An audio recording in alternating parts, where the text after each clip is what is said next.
This story happened in the spring of 2024. I was 25 and living in a suburb of Columbus, Ohio. I had recently transitioned to working as a late-night grocery delivery driver. Think Instacart or DoorDash, but for a specific high-end 24-hour grocer. The pay was decent, and I preferred the late shift, 11 p.m. to 5 a.m., because there was no traffic and I didn't have to interact with many people. Most customers just wanted their bags left on the porch. I'd drop the groceries, snap a photo for the app, and move on to the next one. It was peaceful, or at least I thought it was. The first delivery, the order for Mr. H. About 2 months into the job, I received a notification for a massive order around 2:30 a.m.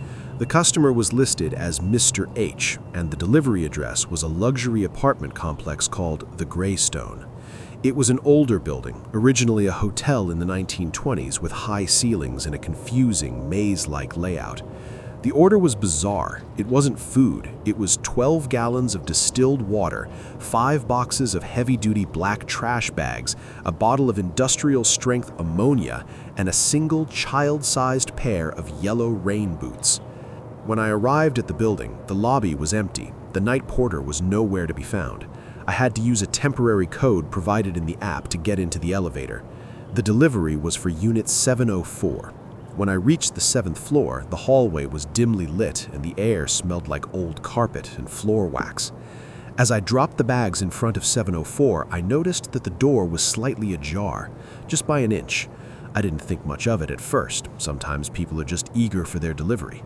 I took the confirmation photo, but as the flash went off, I heard a voice from inside the apartment. "You can just bring them into the kitchen, Ethan." My heart stopped. My name is Ethan, but I hadn't set my real name on the app. I used my middle name, James, for privacy. I stood there, frozen. I didn't say anything. I just turned and walked quickly back to the elevator. I could feel eyes on me the entire time the elevator doors were closing. The second incident, the special request. I tried to convince myself that I had misheard the name or that it was a lucky guess, but 3 nights later I got another order from Mr. H. This time the delivery address was a different location, a storage unit facility on the outskirts of town. The order was even weirder: a single box of salt, a pack of disposable cameras, and a specific brand of energy drink that I happened to be drinking at that very moment. I didn't want to take the order, but the app would penalize my rating if I canceled. I drove to the facility. It was one of those places with a massive perimeter fence and rows of identical metal doors. The instructions said, "Unit 112, leave it inside, the door is unlocked." I pulled up to Unit 112. The heavy metal rolling door was indeed unlocked and pushed up about 2 feet. I didn't want to go in, so I just slid the bag under the door. As I did, I noticed a piece of paper taped to the inside of the door. It was a printout of a map. It wasn't a map of the storage facility. It was a map of my delivery route from the previous night. Every house I had visited was circled in red ink. At the bottom of the map, there was a handwritten note: "You missed a turn on High Street. Be more careful." I scrambled back into my car and called the police. They met me at the facility, but when they opened Unit 112, it was completely empty. No salt, no cameras, no map. The facility manager told the police that the unit hadn't been rented out in 6 months. The temporary gate code I had been given was a one-time use code that should have expired months ago. The final delivery, the apartment with no furniture. I stopped working for a week. I was terrified. I contacted the delivery app support, but they were useless, telling me they would look into it and that I should just avoid the customer. Desperate for money, I went back to work on a rainy Tuesday in April. Around 3:30 a.m., an order popped up. It was a different name this time, Sarah P., and a different address. It was a small 2-story house in a quiet residential area.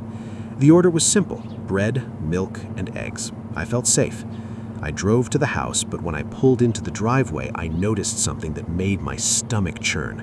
My high beams hit the front window, and I saw a cardboard cutout standing in the living room. It was a life-sized photo of me, taken from the lobby of the Greystone a week prior. My phone buzzed. A message from the app: "The back door is open. come in. The eggs are for the breakfast I'm making you." I didn't call the police this time. I was in a state of pure cold adrenaline. I backed out of the driveway, but as I did, a black SUV pulled out from behind a neighbor's house and started following me. I drove like a maniac, weaving through side streets, trying to lose them. Every time I looked in the rearview mirror, the SUV was there, keeping a perfectly steady distance. I finally pulled into a well-lit fire station and sat on the horn. The SUV didn't stop, it just sped past, the windows tinted so dark I couldn't see the driver. The aftermath. The police searched the house I had been sent to. It was a rental property that had been vacant for 2 weeks. Inside, they found a single room that had been set up to look exactly like my own kitchen. They had the same curtains, the same cheap toaster, and even a half-empty box of the same cereal I had in my cupboard. On the kitchen table was a laptop. When the police opened it, they found a live GPS feed. It wasn't tracking my phone, it was tracking a small magnetic device that had been hidden in the bumper of my car.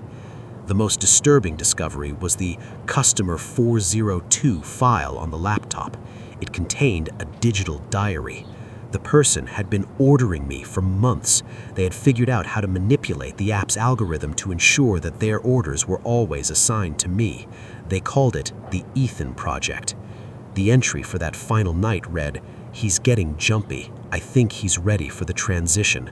We'll move to the Greystone basement tomorrow." The person was never found. The police discovered that Mr. H had used a series of stolen identities and burner credit cards to place the orders. The black SUV was abandoned in a nearby park. It had been stolen from a car dealership 3 counties away. I quit the delivery gig that night. I sold my car, changed my phone number, and moved to a different state. I took a job in a large office building where I have to badge in at every door. I still order my groceries online, but I never do porch drop-off. I stand behind the glass of my front door, watching the driver walk up the path. And every time I see a dark SUV or a life-sized cutout in a store window, my heart hammers against my ribs, because I know that out there, somewhere, Mr. H is still looking at a map, waiting for someone new to finish their route.